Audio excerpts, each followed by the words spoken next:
নমস্কাৰ Indian post বেংকৰ 116 টকা 62 পইচা কাটি যোৱাৰ এনে ধৰণে এটা মেছেজ আহিছে আৰু যদি আপোনাৰ এনে ধৰণে মেছেজ আহিছে মেছেজটো মই স্ক্ৰিনত লগাই দিম যদি আপোনাৰ এনে ধৰণে মেছেজ আহিছে আৰু 116 টকা 82 পইচা যদি কাটি গৈছে আৰু এই পইচাটো কিয় কাটিছে আৰু এই পইচাটো যদি নকটা কৰিবলগীয়া হয় তেনেহলে কেনেকৈ আপুনি কৰিব পাৰিব আজি এই ভিডিঅ'ৰ জৰিয়তে জনাব চেষ্টা কৰিম কিয় এই পইচাটো কাটি যায় সো প্ৰথমে আপোনাৰ ইণ্ডিয়ান পোষ্ট বেংকৰ যেতিয়া একাউণ্ট ওপেন কৰে regular saving account normal account তেতিয়া কি হয় যিখিনি আমাৰ পিএম কিষাণ হক যিখিনি ধৰি লওক সৰকাৰি যোজনাৰ পইচা হুমাই সেই হুমাবৰ কাৰণে পইচাৰ একাউণ্ট ওপেন কৰা হয় তাত regular saving account normal account open কৰা হয় তাত লিমিটেশন থাকে 1 লাখ এনুৱেল লিমিটেশন থাকে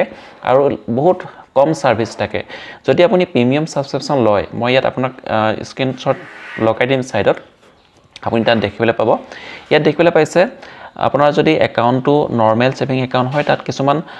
ফেসিলিটি নাপায় যদি আপুনি ইন্টাৰনেট বেংকিং ব্যৱহাৰ কৰে ইণ্ডিয়ান পোষ্টৰ তাত এটা অপচন দেখিবলৈ পাব ইয়াত দেখিবলৈ পাইছে ইণ্ডিয়ান বেংকৰ ইয়াত দেখিবলৈ পাইছে যে আপডেট ইউৰ একাউণ্ট ইয়াত আপডেট একাউণ্টৰ ক্লিক কৰাৰ লগে লগে ইয়াত মোৰ ইয়াত দেখিবলৈ পাইছে অলৰেডি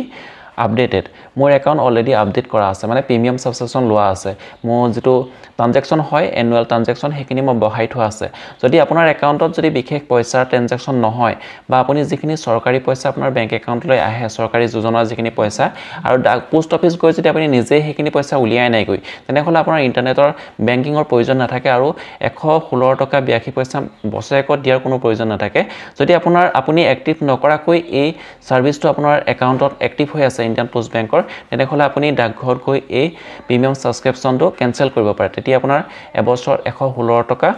যেটো পইচা কাটি গৈছে সেই পইচাটো আৰু কটা বন্ধ হৈ যাব আৰু ইয়াত বিশেষ প্ৰবলেম নাথাকে যদি আপুনি সাৰ্ভিসখিনি লব বিচাৰে ইন্টাৰনেট বেংকিং ব্যৱহাৰ কৰে ইউপিআই ট্ৰানজেকচন সকলোবিলাক যদি ব্যৱহাৰ কৰিব বিচাৰে তেনেহলে আপোনাৰ বেষ্ট অপচন এবছৰত কাটিব 116 টকা আৰু প্ৰিমিয়াম সাবস্ক্ৰিপশন লব পাৰিব সো এতিয়া নিশ্চয় বুজি পালে যে 116 টকা কিয় কাটি গৈছে যদি আপুনি নিজে আপডেট কৰিছে তেনেহলে আপুনি নিজে বুজি পাব যদি নিজে আপডেট কৰা নাই অটোমেটিক হৈ গৈছে তেনেহলে আপুনি পোষ্ট অফিচত কমপ্লেইন কৰিব পাৰে নতুবা আপুনি অনলাইন হেল্পলাইন নম্বৰ আছে তাত কমপ্লেইন কৰিও আৰু এই সাৰ্ভিসটো ক্লোজ কৰিব পাৰে সো আগলৈ এনে ধৰণৰ ভিডিঅ' পাবৰ কাৰণে চেনেলটো সাবস্ক্ৰাইব কৰিবলৈ নাপাহৰিব আকৌ লগ পাম নতুন এটা ভিডিঅ' তেতিয়ালৈকে নমস্কাৰ